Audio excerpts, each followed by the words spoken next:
väravavahtidel oleks kõik korras, mõlemad tiimid täismahus valmis ja sõidame nüüd.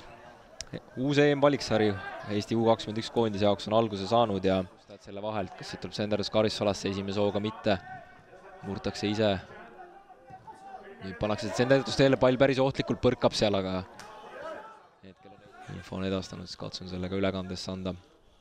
Fääride poole pealt kõrge Audi sissevise tuleb sinna otse Nõmme värava peale, Nõmm jälle pillab selle palli ja ei saa eestled esimese hooga seda minema, päris ohtlikult see värava ees nüüd lahti on ja ruumi keskele murdmiseks natukene on ja seda mees ka teeb. Hõimult parema jalaga peale löök, see tuleb hästi ja esimest korda peab uuesti Mustmaa. Ootab hästi Sillamäe ära, Sillamäe poole pealt peale löök ja uuesti Fääride Ingi Arngrimson, number 3 oli see keskkaitse, kes palli teekonnale ette jäi ja seda puhku mängime taas lühikselt lahti. Mustmaa poole pealt Senderdus. Peaga saab suunata ka käit ja nüüd peab noppima lati alt selle Arngrimson ära. Fääridel nüüd võimalus tulla.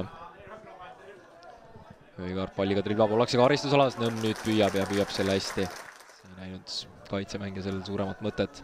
Nüüd tuleb hästi läbi Sötsi ja Ermele ja nüüd on natukene tekkimas Harju ründajal ruumi. Annab madala palli sinna värava ette ka, aga keegi ei pääse eestlastest, seda esimest aastatel Turjal on. Vaatame, samm on küll siuke, et läheb siit ise peale löögile, see pall tuleb väga hästi ja lendab väga ohtlikult tagapostist mööda. Saadi palli nii raamide vahele kui ka raamidest mööda, siis reaalselt imetõrjeid Nõmm või Arngrimson ei pidanud kordagi tegema. Nüüd on pall päris ohtlikult lahti, eestlastel peale löögi võimalus ja see pall on väravas. 50. minutil viib Rommi siht eestlased juhtima ja lööb oma noortekoondise karjääri 3. värava ning nüüd saavad külalised hakata koos kollektiivselt tähistama. Jäi see pall seal hästi sihile löögi peale ette ning poolkaitse liidus õigesse kohta ja muud talle jäänudki rohkem peale seda üle, kui et ole mees, pane jalg natuke. Nõmmelt nüüd uskumatult paasöödu eksimus tuleb peale löök ka ja sellist väravat me ei tahtnud. Nüüd löövad Fääri Saared 73. minutil ära, Josepson selle värava autoriks on ja see sai küll kahjuks. Ei tea, kas märja plats, ei tea, kas märja palli, mille iganes tõttu see kokkuvõttes see sai ise endale täiesti ehitatud. Õigeaegselt lülitus Nõmm vastu, aga ebaõnnestunud puude väravvahilt ja ei jää alati väga palju aega ka, aga teele nad lõpuks pannakse.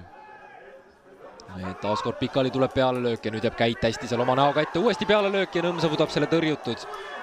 Kas üle otsenaalselt? Samuelsenilt tuleb see pall siia viiekasti joone peale, üksinda on seal jäänud keskkaitsed ja pall on väga ohtlikult lahti, pall on värava ees ja Vaher klaarib selle ära. Kuidagi tulevad Fäärid sellest olukorrast välja ja nüüd on vaja siin kollektiivselt see pall kätte saada, ikka libistatakse läbi ja nüüd paneb Hõim jala taha ja saavad Fääri Saared penalti.